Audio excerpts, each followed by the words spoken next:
Some people inherit land, some inherit money, others get a face, a voice, a name, and then there are those who inherit pain. You can see it in their posture, the way they hold themselves slightly braced, like they're still waiting for the next blow. Sometimes they laugh too loudly or apologize too often. Sometimes they get mean, and if you know what to look for, you can spot it within seconds.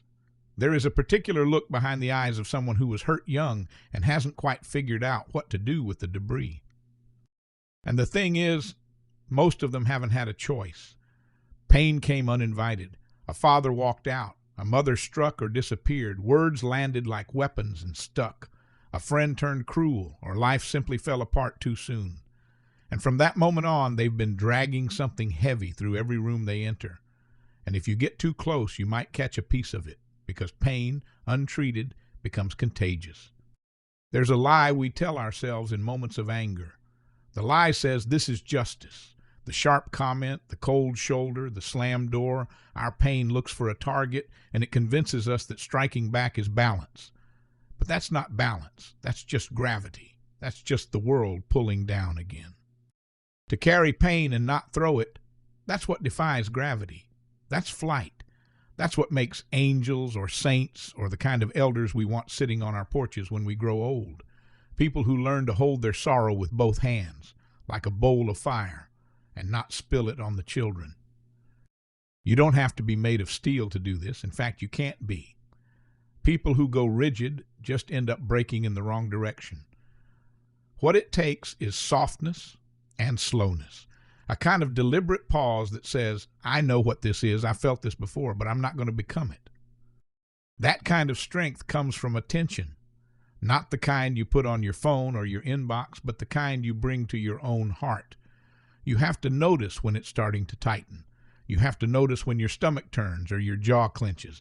That's the early warning system. The old wound is waking up. Get ready. And when it does, here's the secret. You don't fight it. You don't try to beat it down. You say to it, all right, I see you, come in, sit down. You offer it tea. You let it speak. You listen until it's done. And only then do you respond to the person in front of you. There's nothing flashy about this. It won't make headlines. No one will give you an award for not snapping at your child when your boss humiliated you. No one will write a song because you didn't raise your voice when your partner touched a raw nerve. But this is the real work, the invisible work, the holy work. And sometimes it's the only thing that keeps the next generation from inheriting more than they can carry. Because when we don't do this work, we outsource it. We dump it. We let someone else figure it out, and usually that someone is younger, smaller, or less equipped to hold it than we were. That's how the chain keeps going. That's how rage becomes culture. That's how bitterness takes root in a family tree and turns every branch sour. But there's another way. You take it. You hold it. You don't pretend it didn't hurt, but you choose not to throw it.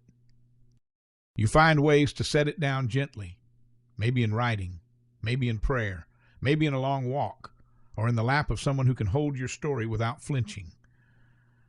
You learn to build a place inside yourself where sorrow can live without poisoning the well.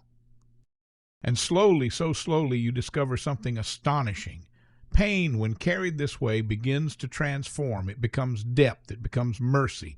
It becomes a kind of quiet wisdom that doesn't need to raise its voice. People around you won't always understand how you do it, but they'll feel safer near you. And maybe, just maybe, they'll learn to do the same. Not because you told them, but because you showed them. Pain ends here. Because you said so. Because you were strong enough to stop it. And kind enough not to pass it on.